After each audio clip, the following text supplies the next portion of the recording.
Courtney, is that correct? That's correct. All right, ladies. Ancient history. Ancient history. Oh, you know what? I'm gonna need a little help with this question. Oh dear. Gentlemen?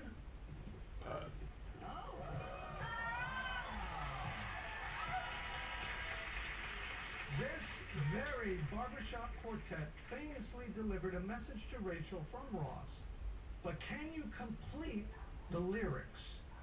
1, 2, 3. Congratulations on your first week at your brand new job. It won't be long before you're the boss. And you know who will be there to support you. Your one and only boyfriend. Something Ross. German. It's not Ross. Does that feel right? Wait. Your one and only boyfriend. Gentlemen? Boyfriend. Ross. Boyfriend Ross. Is that correct, gentlemen?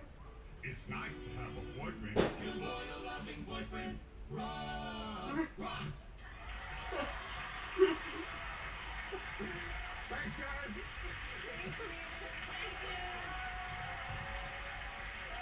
I think Friends has this magic because each character is so distinct that they could hold a television show by themselves.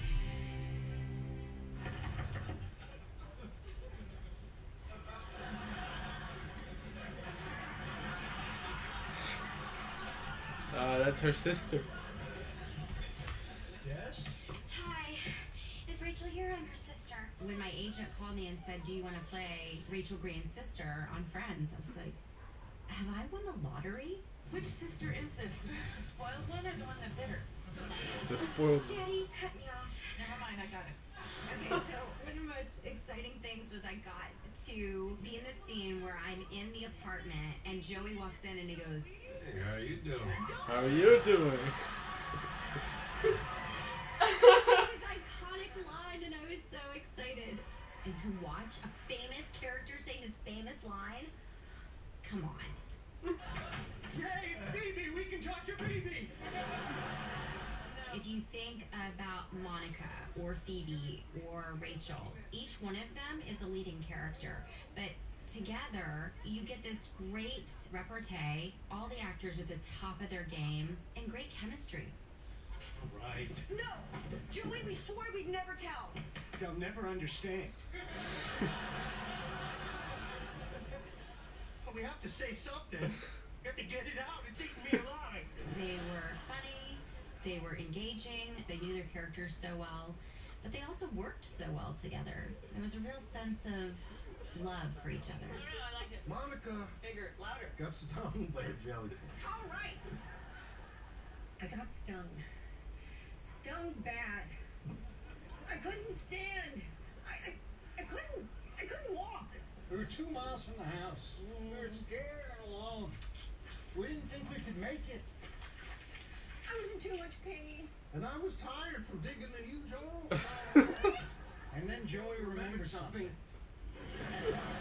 I've seen this thing on the Discovery Channel. Wait a minute. I saw that on the Discovery Channel. Yeah, about jellyfish and how if you...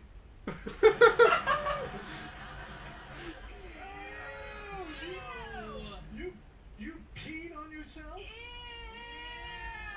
You can't say that. You don't know. I thought I was gonna pass out from the pain. Anyway, I tried, but I couldn't. I just couldn't bend that way, so...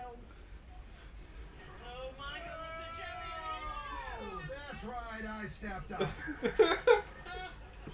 She's my friend and she needed help. If I had to, I'd pee on any one of you. Only, could. I got the stage fright.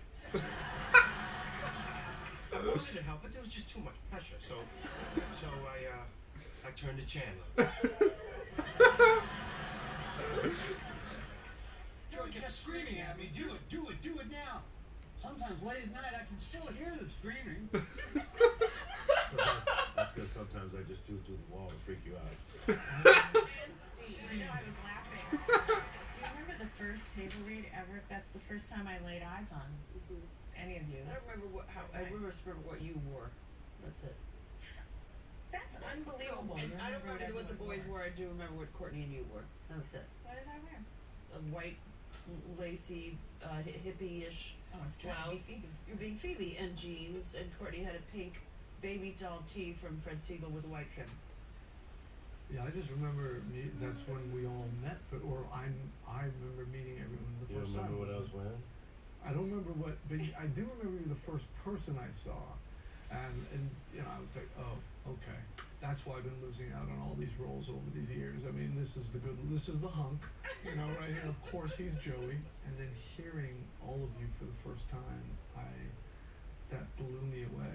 That's what I remember. I just thought everyone was so perfectly cast. Yeah. That's what I remember. Yeah. Casting the show was really hard, much more so than I think we expected it to be. We saw approximately a gazillion people. There were so many different scenarios where it wasn't going to be these 6 people. It would have been such a different show. We had seen David for another role for a pilot we'd done the year before. His hangdog expression stuck with us. So when we started doing Ross, that was in our minds. Try to get David.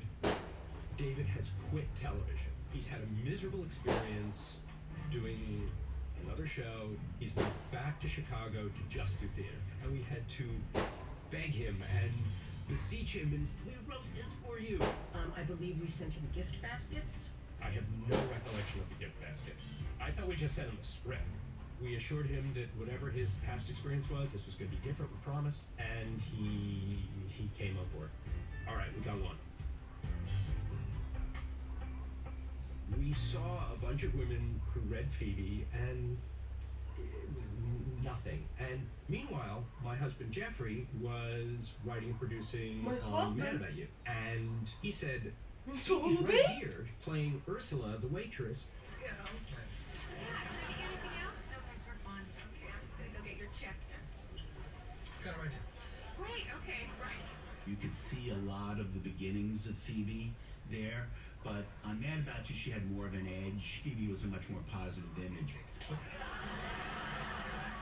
Lisa was someone who came in and nailed the audition. She not only did everything we'd hoped, she elevated the material.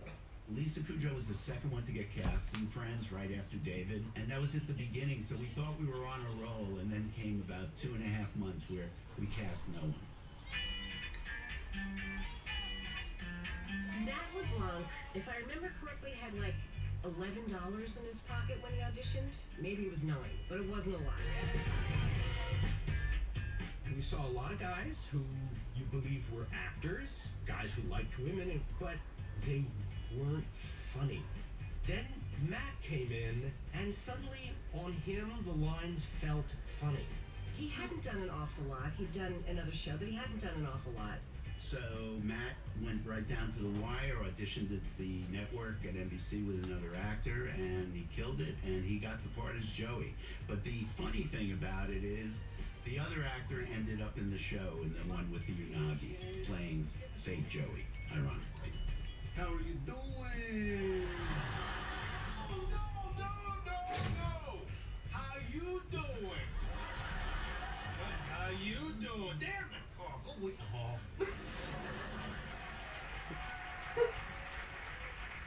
What do you remember about the audition process? I remember I had done it a bunch of times, and I think it was on the final callback. I had gone with a friend of mine to run lines, and he said, you know, so the show's about friends and being friends with, you know, just a group of friends. I was like, yeah, kind of. He goes, then we should go out drinking. I was like, yeah, that's a good idea. So, to make a long story short, I woke up in the middle of the night and there's a party. I had to go to the bathroom, and I got up too fast, and I can't believe I'm telling this, but I kind of blacked out, as you do, and fell face first into the toilet. And I hit my nose on the bottom of the toilet seat, and a huge, like, chunk of meat came off my nose. And I'm looking in the mirror, and it's bleeding. I was like, oh my God. So I have to go in for the big callback, and it's like a big, ugly scab on my nose. And Marta Kaufman said, what happened to your face? And told the truth and got the job. So look at that, right? That's what happened. And David, I know that because at the time I think you were doing a lot of theatre. What was it about Friends that attracted you to it? Martin and David made it clear to me, made it known to me that they had written the role of Ross with my voice in mind, and I was like, well, I don't understand. Oh, it's a bug! It's a bug! No, it's right there!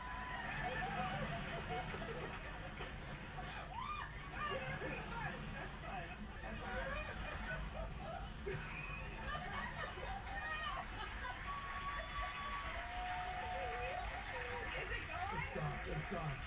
Can I just say, The important thing is that we dealt with it well. yeah. You even reacted to that like Phoebe. That was great. That was much more entertaining than my story. It really was. We were having a tough time finding Monica, and we really saw Courtney as kind of a Rachel at the time. We met with Courtney Cox, and she explained to us why she didn't think she was a Rachel, and that she herself was more of a Monica, and she was right.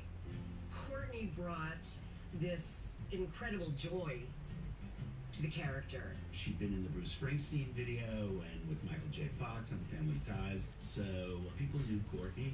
Not enough so that it made it the Courtney Cox show, which was always the fear. We didn't want stars, but everything Courtney brought to it made Monica so much richer than what we had originally intended. I thought Chandler was going to be the easiest